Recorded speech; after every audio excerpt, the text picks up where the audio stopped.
لو جربتي كل طرق الفول وكلها مش عاجباكي انسيها كلها وتعالي اما اقولك على الطريقة الأصلية خالص بتاعت زمان بتاعت أجدادنا لطريقة عمل قدرة الفول اللي تخلي الفول معاكي كهرمان.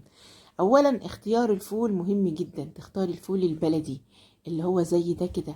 عامل ازاي؟ بتحسي ان هو مبطط مش منفوخ. الفول البلدي بتاعنا ده، او في الصغير يعني في الكبير ده. في ناس بتقولك الكبير ده يتعمل نابت، بس لا، ده انت لما بتعمليه فول دميسه بيبقى جميل جدا. في زي ده بقى الحبايه اصغر من كده شويه بس برضو عريضه ومبططه كده، وبتبقى بيضه مش حمراء ولا بني ولا الكلام ده كله. ده الفول بتاعنا الاصلي بتاع زمان اللي ما يجيبش ليكي مشاكل صحيه كتير.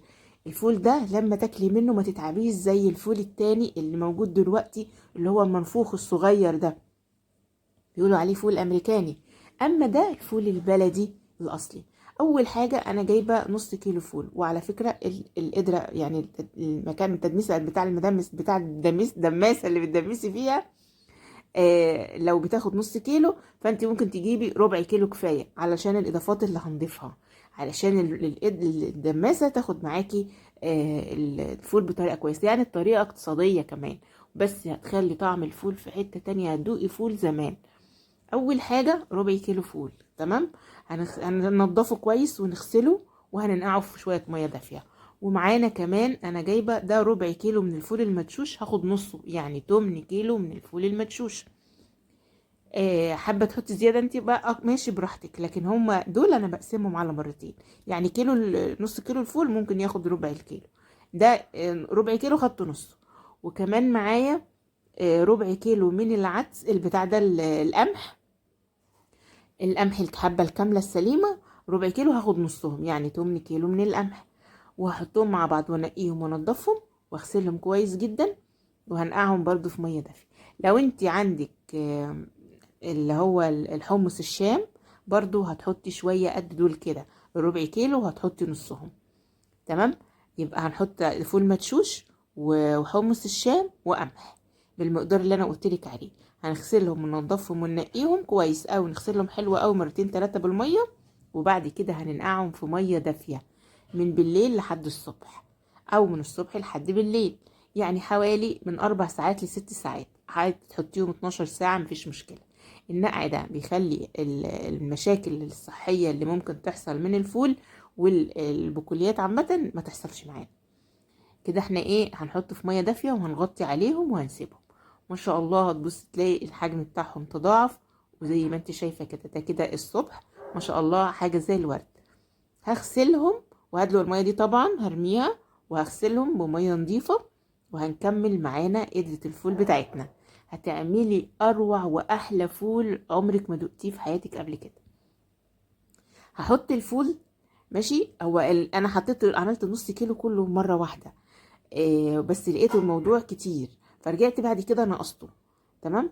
فانتي هاتي ربع كيلو فول او 300 جرام 400 جرام من الفول. لو انتي عندك كيلو ممكن تقسميه على 3 مرات، تمام. يعني كيلو كفيكي 3 مرات وتكفي، وانت تظبطي نفسك بقى بالمقادير. حطينا كبشة الفول المدشوش مع كبشة القمح، ولو عندك على فكرة حمص الشام هيديله طعم مسكر جدا جدا، بس مع الأسف ما كانش عندي.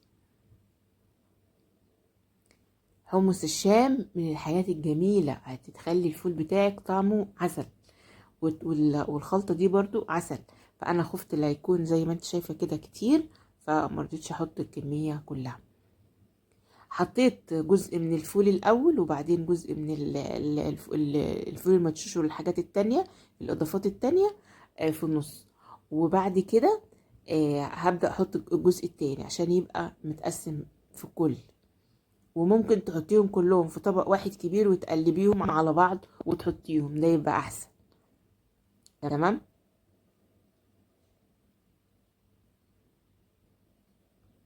خلي الفوالة ناقصة بحيث انه هتاخد بقية الحاجات اللي انا هحطها. عندي القمح العدس الاصفر البلدي ده، هاخد منه مقدار 3 معالق كبار. هغسلهم كويس واصفيهم وهحطهم زي ما هتشوفي كده في الفوالة. فاضل كمان شوية خضار هيدوا طعم ولون جميل جدا للفول بتاعنا. عبارة عن ايه؟ عبارة عن جزراية كبيرة، تقطعيها تبشريها براحتك زي ما انت عايزة. عشان كده ما قلتلك ما تكتريش الفول من البداية. لو المقدار عملتيه اول مرة وطلع معاكي كتير ومش هتعرفي تظبطيه، ممكن تعمليه في حلة ألمونيا عادي جدا، وتقفلي الحلة كويس جدا وتقفلي عليها، او تحطي عليها فوقها منها غطا حاجة تقيلة عليها وهي بتستوي، علشان تتكمر كويس وتهدي النار. لو انتي احتاجتي تعملي تسوي في حلة، يعني ممكن تسويه في حلة عادي. الاضافات بقى الجميلة، الجزر، جزراية واحدة، طماطماية واحدة. طماطماية هشيل بس العين الاخضر بتاعها.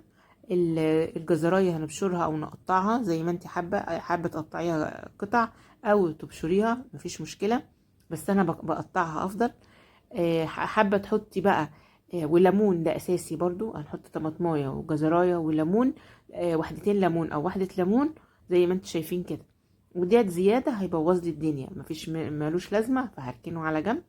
وظبطت كده الفوالة لازم تكون زي ما انت شايفة كده ناقصة، عشان ايه؟ لسه هنكملها مية سخنة. لازم تسيبي مقدار عقلتين من صباعك كده، عشان هنكملها مية مغلية. احط عليها المية مغلية واحطها على نار متوسطة. اول ما تغلي اول غلوة هبدأ ان انا اهدي عليها النار، وكل شوية كل ما تحتاج مية هضيف ليها مية سخنة، مية سخنة على قد ما تحتاج. بتقعد من 3 ل4 ساعات، ويمكن اقل من كده، ما شاء الله بيستوي معاكي تحفة جدا جدا. اهم حاجة اول ما يستوي وتطفي عليه النار وتلاقيه استوى معاكي كده وبقى حلو، تبدأي تبرديه على طول بسرعة، وتعصري عليه 3 ليمونات على الفول كله او على كل كمية. هبدأ بقى اجيب الاكياس بتاعتي علشان احطه يعني اخزنه في التلاجة. تمام. المية لازم تكون في الاول زي ما انت شايفة كده. زي اول ما بيستوي، انا الغلطة بقى اللي انا عملتها انه اتركن عندي شوية، بس شايفة بسم الله ما شاء الله، بصي اتركن لان انا كنت تعبت ونمت، فطفيت عليه وسبته ونمت ونسيته مطفي عليه، فده اللي غير لونه قبل ما تحطي له الليمون.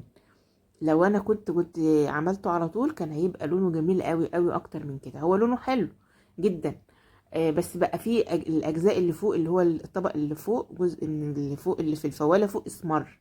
ليه؟ لانه بيتاكسد مع الهواء. بقول لك بمنتهى الصراحه والامانه عشان تبقي عارفه تعملي ايه بالظبط. اول ما يستوي معاكي الفول هتطفي عليه وتبرديه، تسيبيه يبرد وتبداي تعبيه.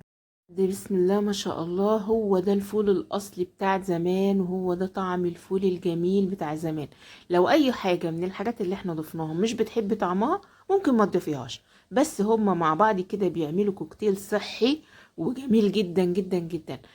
الكمية دي ممكن تعملك 10 ل 13 كيس على حسب ما تعملي.